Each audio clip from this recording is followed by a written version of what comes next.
نحمده ونصلي ونسلم على رسوله الكريم اما بعد فاعوذ باللہ من الشیطان الرجیم بسم اللہ الرحمن الرحیم۔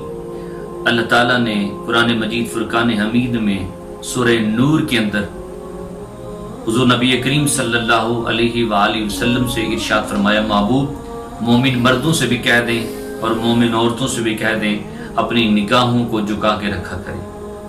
یعنی نگاہوں کی حفاظت کا طریقہ اللہ نے قرآن مجید فرقان حمید کے اندر بتایا کہ جو بد نگاہی سے بچنا چاہتا ہے وہ اپنی نگاہوں کو جھکا کے رکھا کرے۔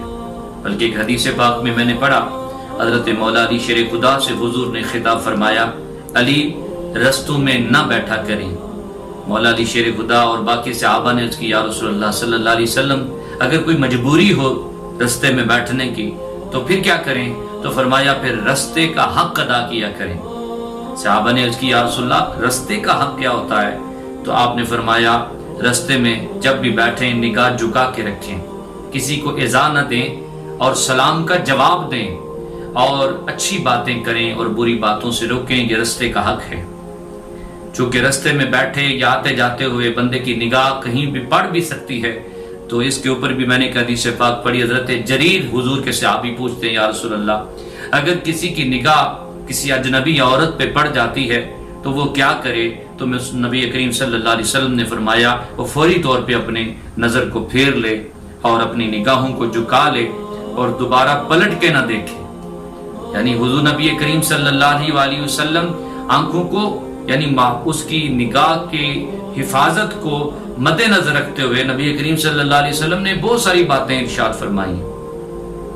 آج ہمیں چاہیے کہ ہم ان باتوں کو اپنے اوپر نافذ کریں اور اپنی آنکھوں کو بچائیں، کیونکہ یہ شیطان کا بہت بڑا آلہ کار بن جاتا ہے اور اسی نگاہ سے انسان بے روی کا شکار ہو جاتا ہے۔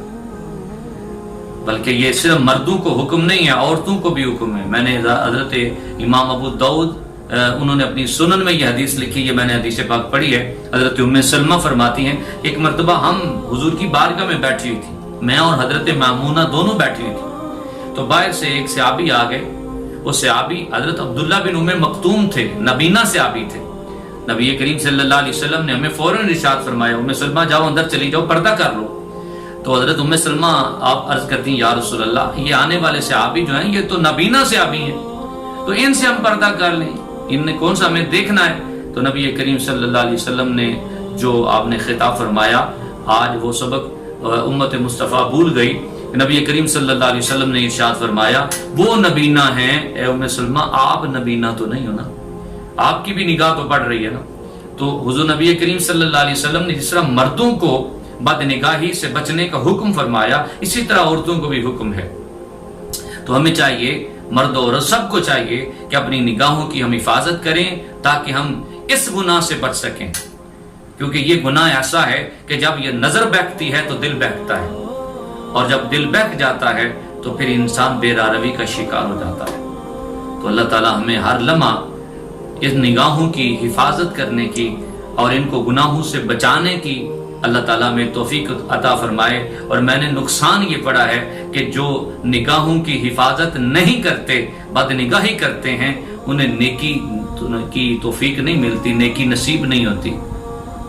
اور بلکہ نبی کریم صلی اللہ علیہ وآلہ وسلم نے ارشاد فرمایا کہ جو بد نگاہی سے بچتا ہے، نگاہ جو ہے نا وہ غلط جگہ پہ لے کر نہیں جاتا اور نگاہوں کی حفاظت کرنے کی کوشش کرتا ہے، اللہ تعالیٰ اسے ایمان کی مٹھاس عطا فرما دیتا ہے۔